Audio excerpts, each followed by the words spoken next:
네, 여러분 안녕하십니까? 우리 지난주까지 팔복을 잘 마쳤고요.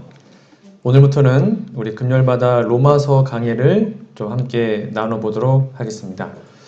제가 영월에 와서 오자마자 창세기를 통해서 구원의 단계를 함께 배웠고, 그 다음에 교회의 형편을 살펴봤고요. 그 다음에 구원받은 사람들이 살아가는 제자의 삶에 대해서 팔복을 함께 나눴습니다.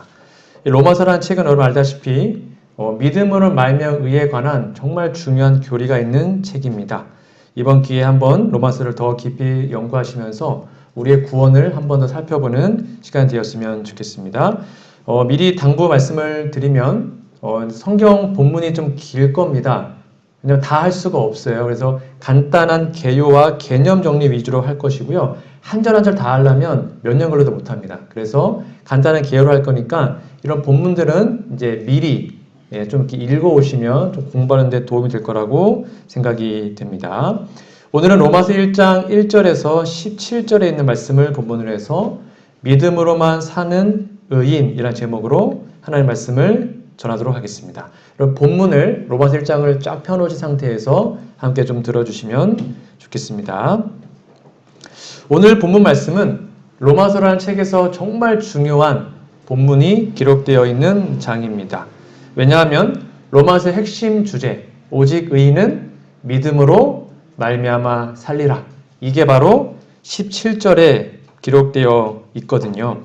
그래서 성경의 가장 중요한 주제인 구원 문제와 로마서라는 책의 가장 중요한 문제인 믿음으로 말미암는 구원에 대한 성경 본문이 오늘 본문에 기록되어 있기 때문입니다. 여러분 오늘 본문 말씀 1장 8절부터 잠깐 보도록 하겠습니다. 로마서 1장 8절에 보시면 첫째는 내가 예수 그리스도로 말미암아 너희 모든 사람을 인하여 내 하나님께 감사함은 너희 믿음이 온 세상에 전파됨이로다. 알다시피 이 바울이 가는 곳마다 교회를 세웠는데 이 로마라는 교회는 바울이 세운 교회가 아니었습니다. 그러니까 바울이 가기 전에 방문하기 전에 이미 교회가 세워져 있었습니다. 그래서 그곳에서 이미 세워져 있는 기존 교인들에게 보낸 편지가 로마서입니다. 그걸 좀 이해하시고 들으시면 좋겠는데요. 여기 1장 8절에 보면 바울이 로마서를 처음에 얘기하면서 감사하다라고 말을 합니다. 근데 그 감사의 조건이 뭐예요? 너희의 믿음이 온 세상에 전파되는 게 너무 감사하다라고 얘기를 합니다. 그러니까 사도 바울의 감사 조건은 다른 것이 아니었습니다. 육체적 건강이나 뭐 잘 먹고 잘 사는 거나 아니면 뭐 그런 것 때문에 감사한 것이 아니었고 로마에 있는 기존 교인들이 어느 경로로 교회가 세워진지 모르겠지만 여하튼 세워진 그 교회 지금 그 당시에 수도였지 않습니까? 로마의 수도. 그 로마에 수많은 사람들이 있는 그 장소에 교회가 세워지고 거기에 있는 사람들이 믿음 안에 굳게 서서 복음이 전 세상에 전파되는 게 너무 감사하다라고 지금 바울은 말을 하고 있죠. 이게 정말 아름다운 바울의 모습이었습니다.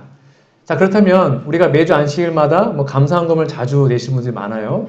여러분들의 감사의 제목은 무엇입니까? 요즘에 여러분들이 감사하는 제목은 무엇인가요? 뭐 1000명 선교사가 열심히 복음을 전한다. 아니면 목사님들이 PMM 선교사를 가가지고 교회를 성장시킨다. 우리 전임 목사였던 이호신 목사님도 이번에 선교사로 가서 열심히 봉사하신다. 그런 게 너무 감사하다면 우리는 바울의 마음을 조금 닮은 사람이라고 생각합니다. 지금도 수많은 곳에서 목숨을 걸고 하나님의 복음을 전파하는 그 선교사들을 통해서 이 마지막 세천사의 기별이 전 세계에 전파되고 있다. 복음이 전파되고 교회가 세워진다. 라는 게 너무 감사하다면 우리는 바울의 마음을 조금 이해할 수 있겠죠. 그래서 사도 바울의 가장 큰 감사의 제목은 뭐였다고요?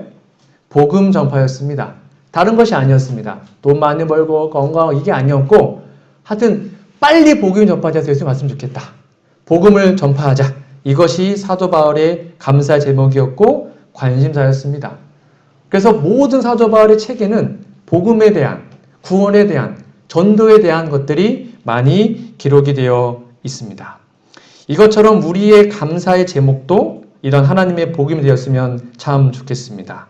이어서 로마서 1장 9절에 보면 바울이 쉬지 않고 기도했다라고 나와 있습니다. 여러분 본문을 잘 보시고 여러분 또 밑줄 좀 그어놓으시면 좋겠어요.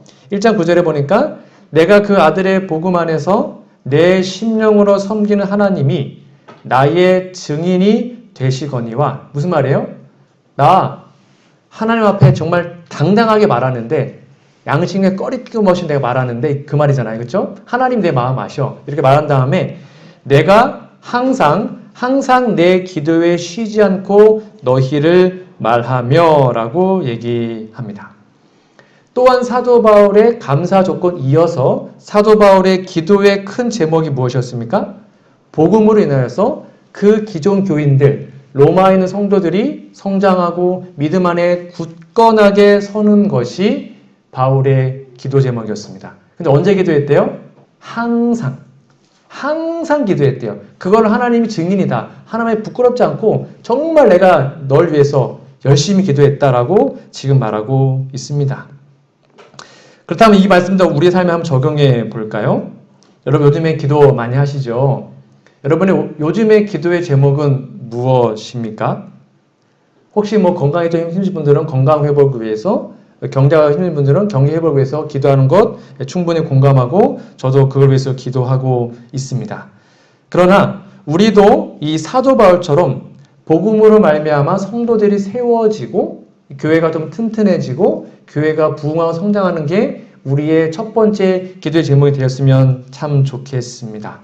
새벽마다 우리의 많은 성도님들이 이제 10월 달에 있는 다다음 주죠. 있는 영월교회 전도를 위해서 기도하고 있는 것 알고 있습니다. 그것처럼 사도 바울처럼 쉬지 않고 영월교회 성도들을 위해서 교회의 부흥과 교단의 발전을 위해서 기도하는 우리 모두가 되기를 간절히 바랍니다. 참 이 중보기도는 신기합니다. 여러분 다 아시다시피 중보기도는 남을 위해서 기도하는 거잖아요. 이 기도는 정말 신기한 기도입니다. 왜냐하면 내가 누군가를 위해서 기도하잖아요. 그럼 그 사람이 살아납니다. 그런데 내가 누군가를 위해서 기도하지 않잖아요. 그럼 그 사람이 죽어갑니다. 희한합니다. 그래서 중보기도는 끊임없이 하는 것입니다. 사도 바울도 쉬지 않고 항상 내가 너를 위해서 로마를 위해서 기도한다라고 말하고 있는 것이죠. 이러한 사도 바울의 아름다운 기도의 모습, 말씀을 전파하고 쉬지 않고 기도하는 그 모습이 우리의 모습이 되기를 간절히 바랍니다. 사도 바울이 로마에서 복음을 전하게 됐던 그 강력한 이유들을 좀 살펴보겠습니다. 오늘날 많은 사람들이 제가 여러 번 말한 것처럼 코로나 상황이기 때문에 좀 전도회는 다음에 하시죠. 좀 자제하시죠. 이런 교회들 참 많이 있습니다. 영월 지금 제천 지구에서 정상적으로 예배드리는 교회가 저희 교회밖에 없습니다. 다른 데는 안교도 안 하고 아예 예배 안 드리는 곳도 있습니다. 저희 지구에, 제천 지구에. 저희 교회는 화금토, 안교부터 안식 오후 활동까지 다 하고 있습니다. 무슨 차이일까요? 우선순위의 차이라고 생각을 합니다. 오늘날 많은 사람들이 복음 전도 해도 돼도 안 해도 되고 뭐 그런 거다 이렇게 생각을 하는데 바울은 그렇게 말하지 않았습니다. 왜냐하면 우리가 살아가는 이유, 사는 목적은 다른 것이 아니라 복음을 전파하는 것이었거든요. 그게 바울의 중요한 관심사였습니다. 뭐 정확하지는 않지만 이게 이제 바울의 복음된 얼굴이라고 합니다. 요즘에 이제 뭐 그래픽으로 뭐 컴퓨터로 해가지고 여기 바울의 모습이라고 해요. 그래서 유대 전승에 따르면 바울은 짙은 눈썹, 그 다음에 안짱다리, 그리고 좀 머리가 까졌죠. 네, 대머리, 그리고 매부리 코, 그리고 눈이 좀 나빴대요. 근시, 그리고 뭐 이렇게 말은 좀 못했다고 합니다. 그 바나바는 다니면 바나바가 좀 이렇게 기품 있게 생겨가지고 뭐 그랬고 좀 수사적도 좀 별로고 그리고 못생기고 키가 작은 사내였다고 합니다. 유대 전승에 따르면 정확한지 모르겠어요. 근데 그런 사람이 전 세계의 수도인 로마에 복음을 전한다? 이게 과연 가능할까? 그리고 로마의 바울이 어떻게 갔어요? 자기 발로 간 게 아니었습니다. 잡혀갔거든요. 죄인으로. 그렇죠? 죄수로 끌려갔어요. 그러나 바울은 세계의 수도였던 로마에 복음을 전하는 것이 말이 되는 소리다. 반드시 해야 된다라고 믿었습니다. 왜냐하면 바울은 복음 전도에 큰 열심을 가지고 있었거든요. 이 바울이 복음을 전파하는 그 열심에 대한 네 가지 교훈을 오늘 좀 살펴보고자 합니다. 첫 번째입니다. 여러분 본문 말씀 1장 14절 15절에 보시면 사도 바울은 복음이란 세상에 대한 빚이다 라고 믿었습니다. 자, 14절 15절 말씀을 좀 볼까요? 헬라인이나 야만이나 지혜 있는 자나 어리석은 자에게 다 내가 빚진 자라. 바울이 말하길 나 빚졌어 라고 말하는 겁니다. 그러므로 나는 할 수 있는 대로 무슨 말이에요? 최선을 다해서 로마에 있는 너희에게도 복음 전하기를 원하노라. 왜냐하면 대부분 아시아는 다 전했거든요. 그러니까 지금 이 로마에만 전하면 되는데 내가 너희에게도 복음을 전하고 싶다라고 바울이 말을 하고 있습니다. 여러분, 사람이 빚을 지는 경로는 크게 두 가지가 있습니다. 첫 번째는 뭘까요? 단순하게 돈을 빌리면 됩니다.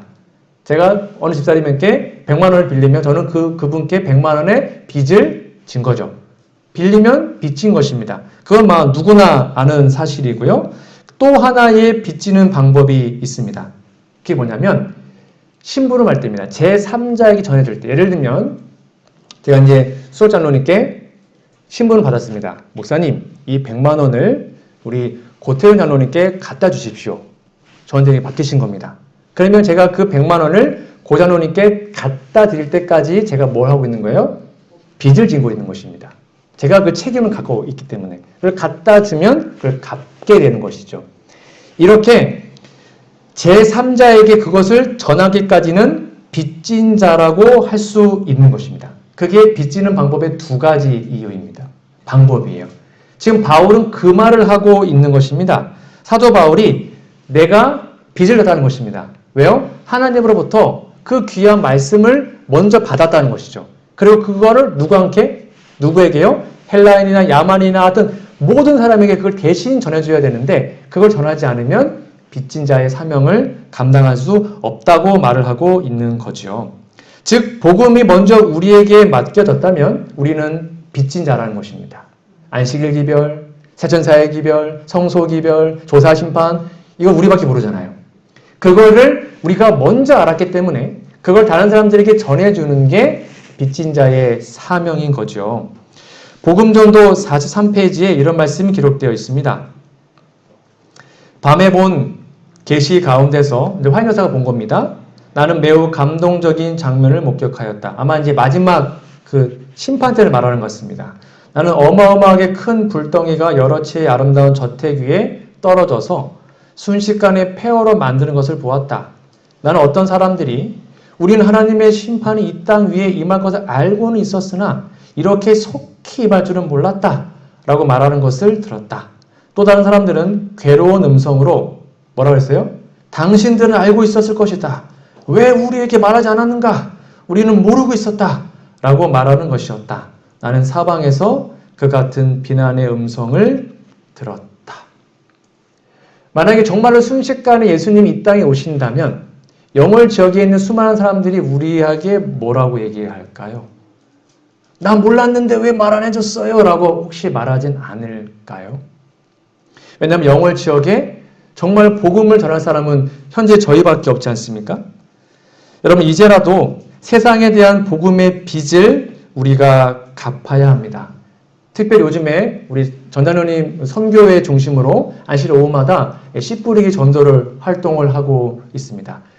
정말로 지금 구석구석 저 구석부터 지금 내려오면서 영월 지역에 전도지 한 장이라도 함께 전해보자 라는 취지에서 많은 집사님들이 또 장로님들이 함께 협력하고 있습니다. 정말 감사하고 감동을 받습니다. 혹 그것도 힘드시다면 요즘에는 정말 발달됐잖아요. 카톡으로 문자로 말씀을 전하는 것입니다. 그걸로도 충분합니다. 그것도 힘드시면 어떤 영혼을 위해서 기도하시는 것도 복음을 전파하는 것입니다. 그렇게 우리의 마음이 빚진 자의 마음을 갖고 우리 영혼들을 위해서 기도하고 카톡이라도 문자로 전한다면 하나님의 복음을 잘 전할 수가 있겠죠. 이러한 아름다운 모습이 우리의 모습이 되기를 간절히 바랍니다. 두 번째입니다. 16절에 보시면 사도 바울은 하나님의 복음을 나의 복음이라고 믿었습니다. 이게 되게 중요한 포인트인데요. 16절에 보면 내가라고 나와 있습니다. 내가 복음을 부끄러워하지 아니하노니 이 복음은 모든 믿는 자에게 구원을 주시는 하나님의 능력이 됨이라. 첫째는 유대인에게요 또한 헬라인에게로다. 이 로마서라는 책은 복음의 능력에 대한 경험, 체험을 아주 강조하고 있는 책입니다.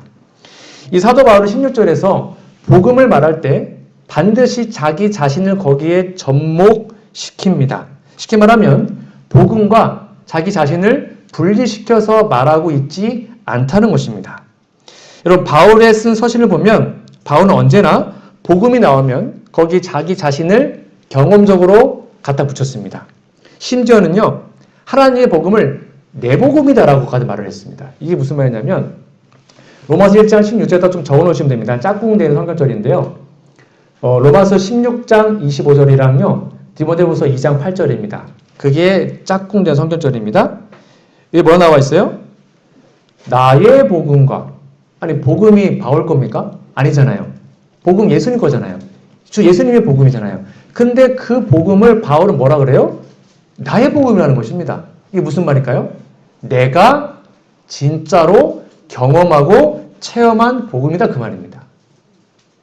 그냥 이론이 아니라 내가 정말 경험해보니까 너무 좋은 나의 복음이라고 말하는 거예요. 하나님의 복음을 내 거로 완전히 접목하고 있는 것입니다. 나의 복음과 예수 그리스도를 전파함은 영세 전부터 감시였다라고 말을 하고 있고요. 디모데후서에서 뭐라 그래요? 나의 복음과 같이 다윗의 씨로 죽은 자 가운데서 다시 살으신 예수 그리스도를 기억하라. 이게 바로 바울이 복음을 전파하는데 그 큰 능력과 하나님의 성령이 임했던 간단한 이유였습니다. 바울은 자신이 경험한 것만 전했습니다. 바울은 자신이 진짜 체험한 것을 전했죠. 그게 바로 복음의 능력이었습니다. 다시 말하면 내가 전한 복음은 내 자신이 경험한 복음이어야만 그 복음에 힘이 있는 거 아마 여러분도 다 알고 있지 않겠습니까? 삶을 통해서 검증되고 내가 해보니까 너무 좋다는 것, 그것만큼 중요한 아마 힘은 없을 것입니다. 그래서 바울이 전한 나의 복음은 나를 변화시킨, 왜요? 바울은 원래는 정말 나쁜 사람이었잖아요. 그렇죠? 막 교회를 박해하고 이런 사람들이었잖아요. 근데 완벽하게 자신을 변했고 지금도 내 속에 역사하는 그 복음이며 내가 생명을 걸고 전했던 그 복음이 바로 이 복음이다. 이건 나의 복음이다. 너도 이거 들으면 좋겠다라고 전할 수 있었던 거죠. 자, 그러면 우리는 과연 어떠합니까? 우리는 과연 다른 사람들에게 예수님을 소개할 때 어떤 예수님을 소개하고 있으신가요? 그냥 역사적 예수가 아니라 정말 내가 만나고 내가 경험한 그런 예수님을 우리는 진심으로 전하고 있을까요? 우리가 밖에 나가서 저기요, 우리 목사님이 그러는데 예수님 믿으면 되게 기쁘대요. 제가 들었는데 예수님 믿으면 되게 마음이 평안해진대요. 그러면 힘이 있을까요? 없잖아요. 내가 믿어보니 너무 좋아요. 정말 성경 말씀은 너무 재밌어요. 한번 꼭 배워보세요. 이래야 힘이 있잖아요. 그렇죠? 근데 이거 이렇게 하는 게 좋대요. 이렇게 하면 의미가 없잖아요. 그러니까 바울이 그랬다는 것입니다. 내가 믿어보니 정말 예수님 너무 좋아요. 이거 나의 복음이에요. 내가 다 경험한 거야. 정말이라니까요? 그러니까 사람들이 난 눈이 휘둥그레져가지고 바울의 말을 듣고 복음을 받아들이게 된 것이죠. 여러분, 내가 믿는 예수, 내가 믿는 복음, 내가 체험한 복음을 증거해야 능력이 있다. 아마 우리 다 알고 있는 사실이었잖아요. 이 말씀이 이제는 진짜로 우리의 삶에 경험되어져서 이번에 전제를 통하여 다시 한번 깊이 하나님을 만나고 그래서 하나님을 진짜로 전하는 우리 모두가 되었으면 좋겠습니다. 그래서 성경에서는 우리의 성도들을 뭐라고 얘기하고 있냐면 성도는 증인이다라고 말하는 것입니다. 이게 되게 중요한 포인트입니다. 여러분, 증인이 뭐예요? 증인의 조건이 뭡니까? 반드시 본인이 직접 보든지 듣든지 해야지 그 사람이 증인입니다. 남의 말 듣고 와서 증인하는 거는 다 가짜예요. 그렇죠? 내가 직접 봤다는 게 그게 증인이죠. 성경은 말하기를 오직 성령이 너희에게 임하시면 너희가 권능을 받고 예루살렘과 온 유대와 사마리아와 땅 끝까지 이르러 내 누가 된대요? 증인이 되리라. 내가 그를 위하여 모든 사람 앞에서 너의 보고 들은 것에 증인이 되리라. 하나님은 우리 보고 증인되라고 말합니다. 내가 만난 하나님을 전해라. 진짜 나의 복음을 전해라. 그래서 정말 좋아요. 내가 해본 너무 좋아요. 라고 말할 수 있는 증인이 되라고 우리에게 말하고 있는 것이죠. 이런 아름다운 모습이 우리에게 회복되기를 정말로 바랍니다. 교회 증언 431페이지에 그럼 어떻게 이렇게 체험할 수 있을까? 여기에 비법이 기록되어 있습니다. 우리 지금 팔복에서 배웠던 게 여기 반복되어 나오는데요. 예수께서는 그대들을 사랑하시며 그대들이 그분이 지정하신 길대로, 왜냐하면 구원의 길은 하나밖에 없으니까요. 지정하신 길대로 구원을 받는다면 그대들을 구원하실 것이다. 그 다음에 중요합니다. 그대들이 참으로 의에 줄이고 목마르다면, 우리 팔복에서 배웠잖아요. 팔복에서, 그렇죠? 정말 의에 줄이고 목마르다면 체험적인 신앙을 가질 수 있다. 믿음과 겸손으로 하나님께 나아가라. 그리고 구하라. 그리하면 그대들은 받을 것이다. 그러니까 진짜로 경험할 수 있다는 것입니다. 바울처럼, 베드로처럼, 수많은 제자들처럼, 그리고 순교도 가고했던 그 우리의 믿음의 조상들처럼 우리도 진짜로 의에 줄이고 목마르다면 하나님을 뼈저리게, 아니 가슴 사무치게 만나는 그 경험을 하게 될 것이고, 그런 경험을 통해서 하나님께 영광 돌리는 복음 전투의 사명을 감당할 수 있게 될 거라고 말하고 있는 것입니다. 이 말씀을 믿으시면 좋겠습니다. 왜냐하면 먼저 우리가 이렇게 되지 않기 때문에 지금 세상이 멸망해 가고 있다고 말하고 있어요. 제가 정말 마음이 아팠던 구절인데요. 시대소망 340페이지입니다.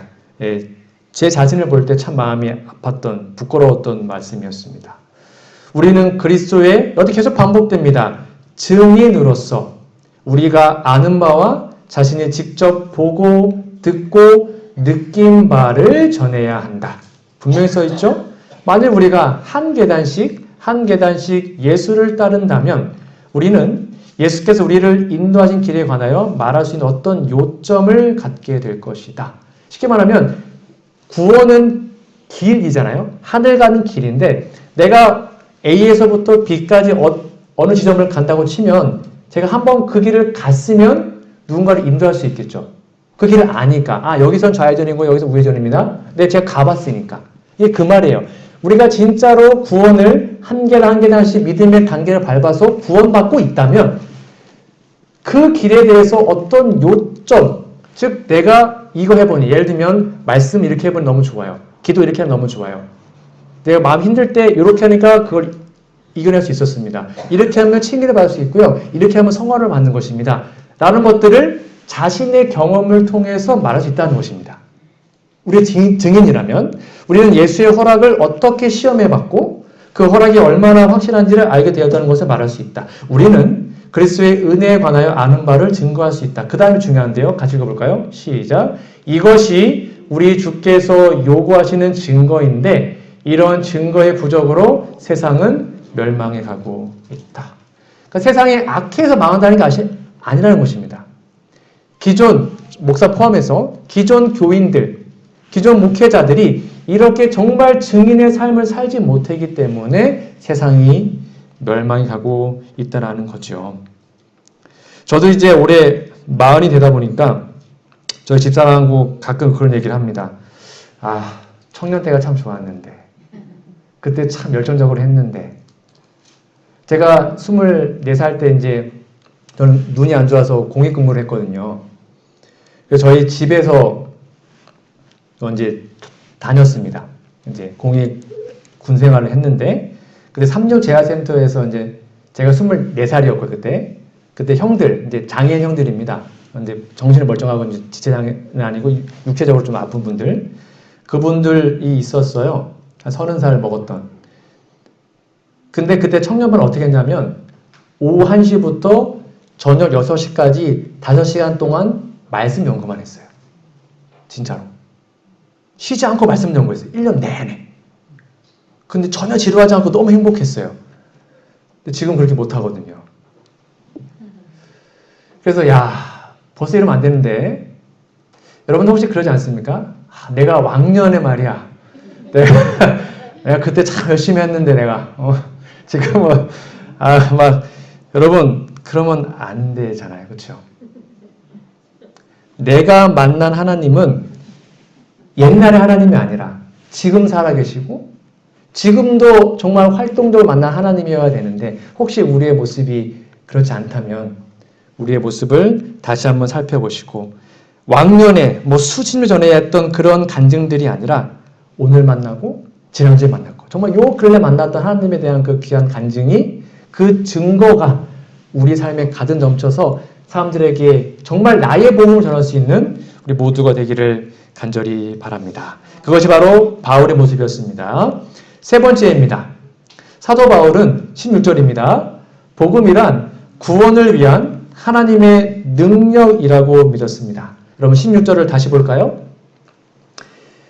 내가 복음 붙고를 안 했는데 그 구원이 뭐냐면 모든 믿는 자에게 구원을 주시는 하나님의 능력이 됩니다. 여기 능력에다가 밑줄을 쫙 그어 놓으시면 되겠습니다. 저는 이 말씀을 묵상할 때마다 복음이 능력이라고? 복음이 능력이다. 여러분 그런데 이 능력이라는 단어가 조금 어려울 수 있는데요. 헬라어로 뭐냐면 두나미스라고 합니다. 헬라어 원어가 그래요. 근데 이 두나미스에서 영어가 파생된 게 뭐냐면 다이나마이트예요. 좀 발음이 비슷하죠. 두나미스, 다이나마이트. 그러니까 이 두나미스에서 파생된 영어가 다이나마이트. 그러니까 이걸 그대로 적용하면 복음은 뭐라는 거예요? 하나님의 폭탄이다. 하나님의 폭탄이다라고 말하는 것입니다. 능력이 그냥 뻥 터지는 폭탄이라고 성경은 우리에게 말을 하고 있어요. 이 당시에 바울이 전했던 그 복음이 무엇이었습니까? 예수님의 십자가였습니다. 여러분 지금은 십자가가 정말 뭐랄까 좀 감상적이고 좀 이렇게 느껴지지만 그 당시 십자가는 뭐였어요? 진짜 사형제도였어요. 사형제도. 로마 시대의 사형제도가 십자가였단 말입니다. 근데 십자가 달려서 돌아가신 예수님이 구원자다라고 말하는 것은 정말 미련한 거였습니다. 인간적으로 볼 때. 근데 바울은 아니다. 그 십자가의 예수님의 희생이 복음이고 폭탄이다. 이게 전 세계를 뒤집어 엎을 수 있다라고 말을 했어요. 왜냐하면 바울은 권력도 위대한 문화도 중요하고 종교도 좋지만 예수님의 십자가, 오직 그 십자가의 구원이 하나님의 능력임을 본인이 경험했기 때문입니다. 그걸 통해서 지금 아시아가 막 복음화되고 있었기 때문에 로마도 이 복음의 능력을 폭탄 같은 복음을 전하면 순식간에 복음 전파될 거다라고 말을 했죠. 제가 이 얘기는 아마 지난번에 한번 했던 것 같습니다. 현재 이게 재림교회青년과 수침자 감소 현상입니다. 지금부터 10년 전만 해도 1년에 5개 합회입니다. 이거 연합회 통계입니다. 1년 동안 5개 합회의 수침자가 몇 명이었어요? 한 5,700명 정도 됐습니다. 1년에 약 800여 개의 교회에서 800여 명의 목사들이 열심히 해서 약 한 5,700명. 물론 이제 성도님 같이 했죠. 그게 점점 이제 지금 줄어들고 있어요. 그래서 2019년에는 5개 합회 기준 약 한 4,000명 정도가 현재 재림교회의 죄송한 말이지만 영적 이제 모습입니다.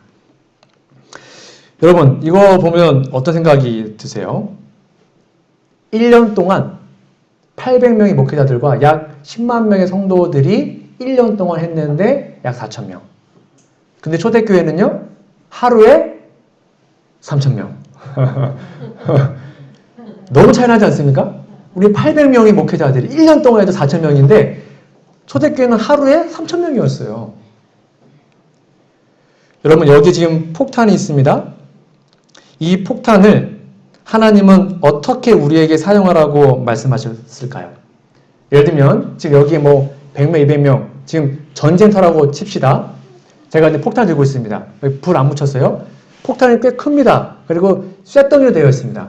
폭탄을 딱 집어 던지니까 사람이 한 2명 맞아서 머리가 깨져가지고 죽었습니다. 이야, 폭탄의 위력을 봐라. 내가 폭탄으로 2명을 죽였다. 제정신이 아니죠. 그렇죠?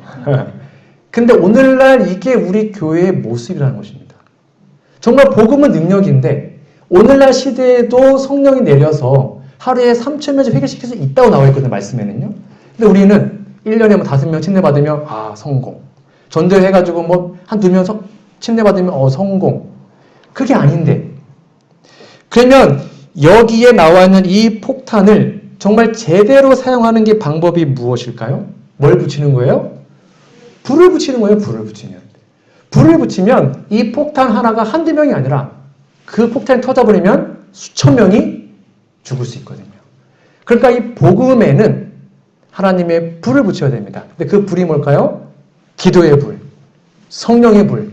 그 불을 이 복음에만 붙일 수만 있다면 진짜 그 복음이 하나님의 능력, 다이너마이트, 하나님의 폭탄이 된다고 성경 말하는 것이죠. 그건 바울은 경험했거든요. 바울이 경험했거든요.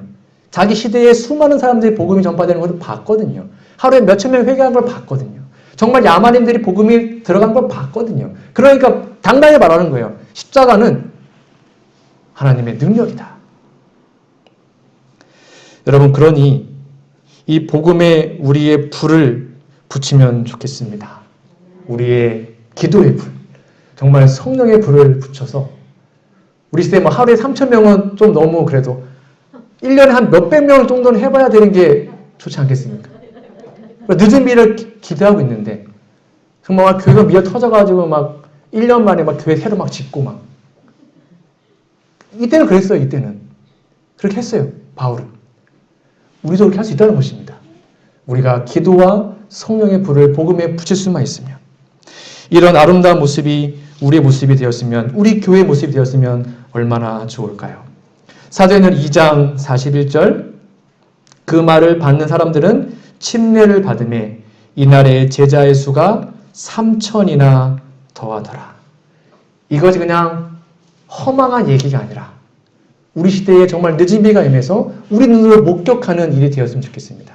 야, 정말 말씀이 살아있구나. 진짜네. 정말 하루 수천 명 회개할 수 있네.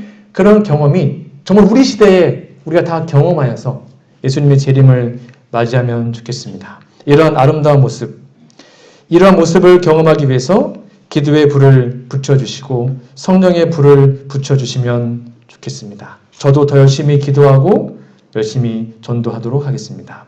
그래서 예레미야 23장 29절의 말씀이 우리의 경험이 되기를 소망합니다. 함께 읽어볼까요? 시작. 나 여호와가 말하노라 내 말이 불같지 아니하냐 반석을 쳐서 부서뜨리는 방망이입니다. 네, 죄송합니다. 방망이 같지 아니하냐라고 말을 합니다. 하나님의 말이 반석을 쳐서 부서뜨린답니다. 이런 아름다운 말씀의 능력이 우리 모두의 삶에 회복되고 우리 교회에 우리의 교단에 회복되기를 간절히 소망합니다. 마지막입니다. 네, 시간이 많이 가서 빨리 진행하겠습니다. 사도 바울은 복음이란 믿음으로 말미암아 하나님의 의를 나타낸다고 믿었습니다. 자, 오늘 본문 말씀이 중요한 말씀입니다. 17절을 좀 보도록 하겠습니다. 복음에는 하나님의 의가 나타나서 믿음으로 믿음에 이르게 하나니 기록된 바 오직 의인은 믿음으로 말미암아 살리람과 같으니라 라고 얘기합니다. 로마서 1장 17절이 로마서의 가장 중요한 핵심 구절입니다. 오직 의인은 믿음으로 말미암아 산다. 왜냐하면 복음에는 인간의 의가 전혀 없습니다. 뭐밖에 없어요? 하나님의 의가 있습니다. 복음에는 인간의 의는 0.0001%도 없어요. 100% 하나님의 의입니다. 여러분, 이 하나님의 의가 도대체 무엇일까요? 이 하나님의 의는 완전에서 완전으로 발전합니다. 쉽게 말하면 우리가 칭의를 받잖아요. 우리는 0점짜리 의인이 아닙니다. 우리가 칭의를 받으면 우리는 100점짜리 의인입니다. 성화는 뭘까요? 성화는 그 100점에서 더 깊은 100점으로 나아가는 것입니다. 그 하나님의 의는 처음부터 끝까지 완벽합니다. 그래서 그 의가 분명히 발전을 하면서도 언제나 구원 얻기에 충분한 의가 바로 하나님의 의라는 것이죠. 그런데 그 하나님의 의가 나타나는데 여기 보니까 믿음으로 믿음에 이르게 한다고 나와 있습니다.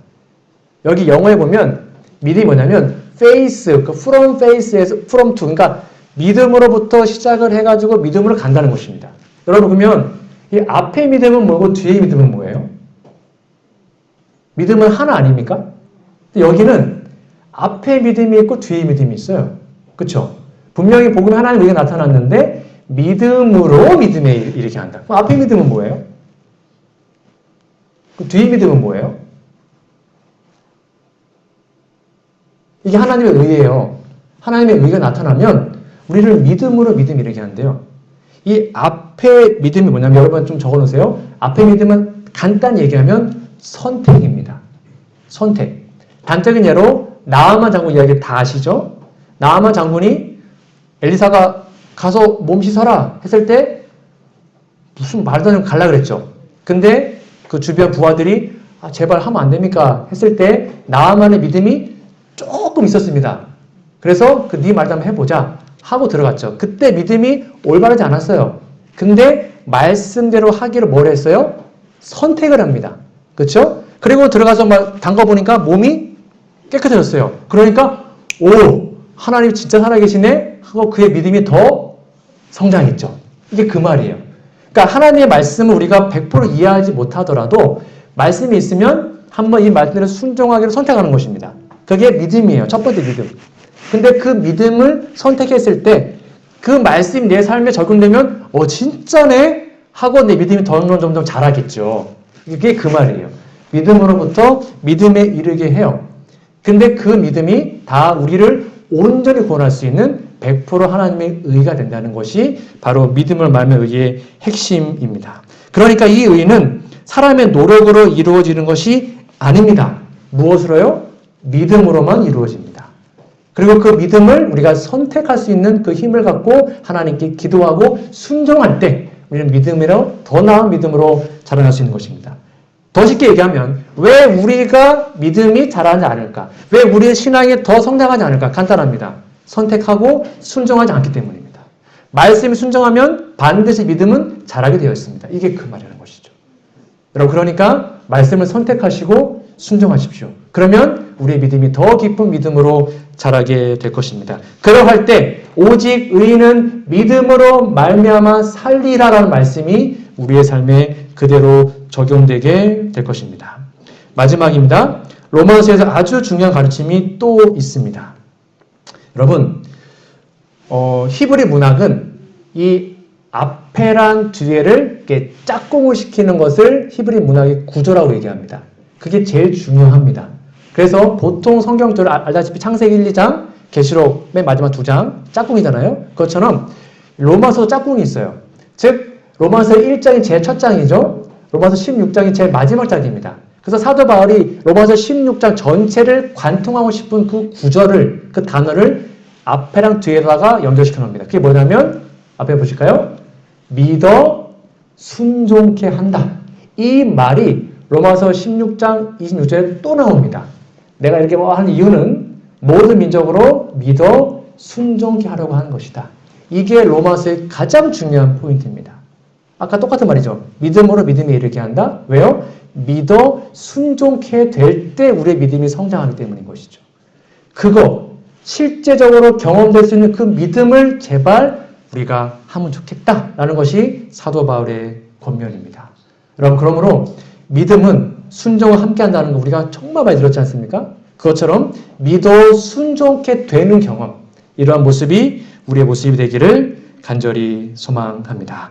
말씀의 결론 맺겠습니다. 저는 오늘 믿음으로만 사는 의인이라는 제목으로 하나님의 말씀을 전해드렸습니다.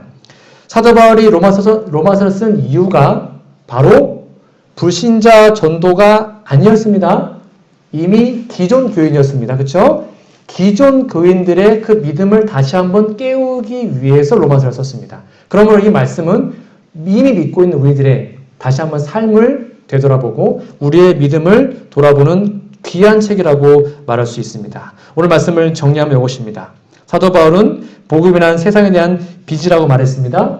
우리의 빚을 갚으셔야 합니다. 두 번째, 사도 바울은 하나님의 복음을 나의 복음이라고 믿었습니다. 복음을 경험해야 합니다. 세 번째, 사도 바울은 복음이란 하나님의 능력이라고 붙였습니다. 그 능력을 그 폭탄을 우리의 기도의 불로 붙이시기 바랍니다. 네 번째, 그 복음은 하나님의 의를 나타냅니다. 그리고 의는 믿어 순종케 할 때만 비록 가능하게 우리의 믿음이 성장될 수 있습니다. 다시 한번 십자가의 기별을 들으심으로 역사적으로 수많은 사람들을 매료시켰던 이 기별, 로마서, 오직 의인은 믿음으로 말미암아 살리라. 이 아름다운 기별이 다시 한번 영월교회에 전파될 때에 우리의 믿음이 이 말씀을 통하여서 다시 한번 거듭나고 우리의 삶이 변화되는 놀라운 영월교회 모든 성도들이 되시기를 간절히 바라며 오늘 말씀을 마치도록 하겠습니다.